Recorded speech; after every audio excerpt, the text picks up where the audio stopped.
जय श्री कृष्ण। राधे राधे। आप सभी का मेरे चैनल पर बहुत बहुत स्वागत है। इस बार नाग पंचमी 13 अगस्त दिन शुक्रवार की है। आज हम नागों का इतिहास और पूजा के बारे में जानेंगे। तो आइए जानते हैं। कल्प भेद के अनुसार नागों के जन्म के विषय में अनेक कहानियाँ मिलती हैं।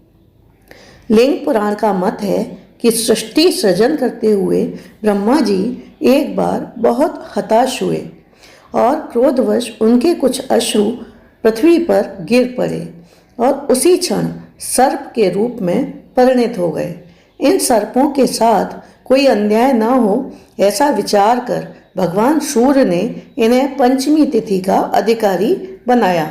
इसके बाद ब्रह्मा ने अष्टनागों अनंत, वासुकी, करकोटक, तक्षक, पद्म, महापद्म, कुलिक व शंखपाल की सृष्टि की और इन नागों को भी ग्रहों की तरह शक्तिशाली बनाया।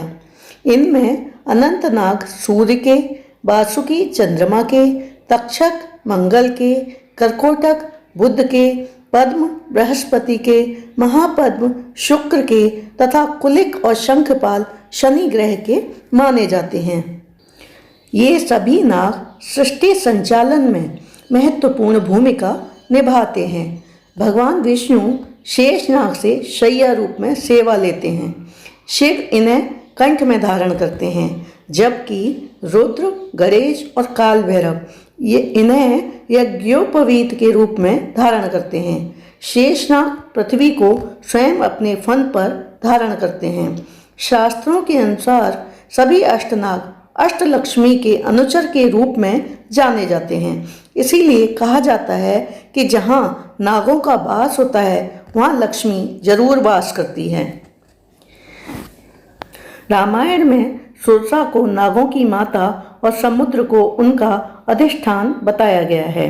महेंद्र और मैनाक पर्वतों की गुफाओं में भी नाग निवास करते हैं। हनुमान द्वारा समुद्र लांघने की घटना को नागों ने प्रत्यक्ष देखा था। प्राचीन काल में विष कन्याओं का भी चलन था। इनसे संपर्क करने पर व्यक्ति की मृत्यु हो जाती थी। ऐसी विष कन्याओं को राजा अपने राजमहल में शत्रुओं पर विजय पाने तथा षड्यंत्र का पता लगाने के लिए रखते थे। रावण ने नागों की राजधानी भोगवती नगरी पर आक्रमण करके वासुकी, तक्षक, शंख और जटी नामक नागों को परास्त किया था। रावण की पत्नी मंदोदरी भी नाग जाति की कन्या थी। नाग पंचमी मनाने हेतु एक मत यह भी है कि अभिमन्यु के बेटे राजा परीक्षित ने तपस्या में लीन शमीक ऋषि के गले में मृत सर्प डाल दिया था। इस पर ऋषि के पुत्र शंगी ऋषि ने परीक्षित को शाप दिया कि यही सर्प 7 दिन के बाद तुम्हें जीवित होकर डस लेगा और तुम्हारी मृत्यु का कारण बनेगा। तब क्रोधित होकर राजा परीक्षित के बेटे जन्मेजय ने विशाल सर्प यज्ञ किया, जिसमें सर्पों की आहुतियां दी। इस यज्ञ को रुकवाने हेतु महर्षि आस्तिक आगे आए। उनके आगे आने का एक कारण यह भी था कि उनके पिता आर्य और माता नागवंशी थीं।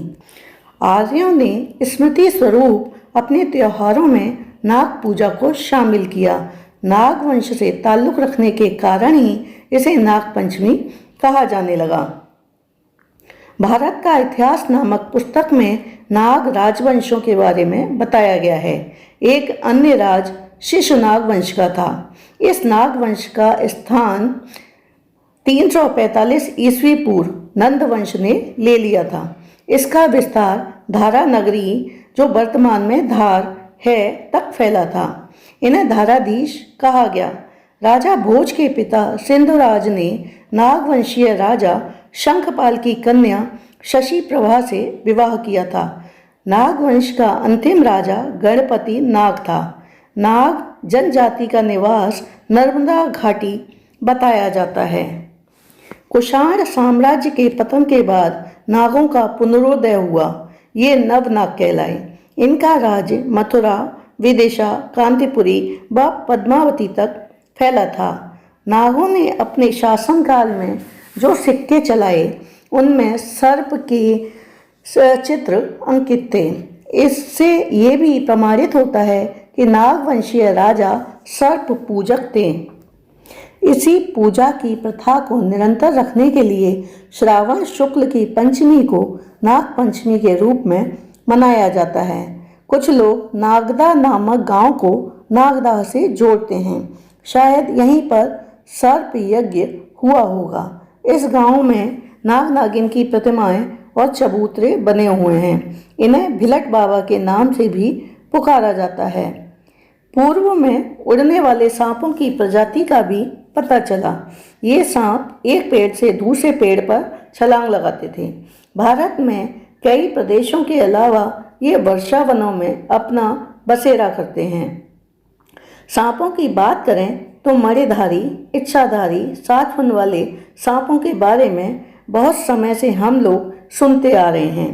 प्राचीन समय में नाग एक जाति थी। वर्तमान में उज्जैन में नाग चंद्रशेखर मंदिर नाग पंचमी के दिन ही खुलता है। यहाँ सर्प उद्यान भी है। खरगोन में नागलवाड़ी क्षेत्र में मेला लगता है व भंडारा होता है। देखा जाए तो हर शहर व गांव में नाग मंदिर स्थापित हैं। सर्प कृषि मित्र भी होता है। ये फसलों को हानि पहुंचाने वाले जीवों से फसलों की रक्षा करता है। हमें सर्पों की रक्षा करनी चाहिए। ज्योतिष संहिता के अनुसार नाग वैदिक ज्योतिष में राहु को काल और केतु को सर्प माना गया है। अतः नागों की पूजा करने से मनुष्य की जन्म कुंडली में राहु केतु संबंधी दोष शांत होते हैं। नए घर का निर्माण करते समय इन बातों का ध्यान रखते हुए कि परिवार में वंश वृद्धि हो और सुख शांति के साथ लक्ष्मी की कृपा भी बनी रहे, नींव में चांदी से बने नाग नागिन का जोड़ा रखा जाता है। ग्रामीण अंचलों में नाग पंचमी के दिन लोग अपने दरवाजे पर नागों की आकृतियां बनाते हैं। इस दिन नागों को दूध पिलाने की परंपरा भी सदियों से चली आ रही है। नाग पंचमी की कहानी मैंने पहले ही ऐड कर दी है। इसकी लिंक मैं डिस्क्रिप्शन बॉक्स में दे दूंगी। आपको मेरी ये जानकारी कैसी लगी कमेंट करके मुझे ज़रूर बताएं। मेरे चैनल को सब्सक्राइब करें मुझसे जुड़े रहने के लिए और ज़्यादा से ज़्यादा लाइक और शेयर करें। राधे राधे।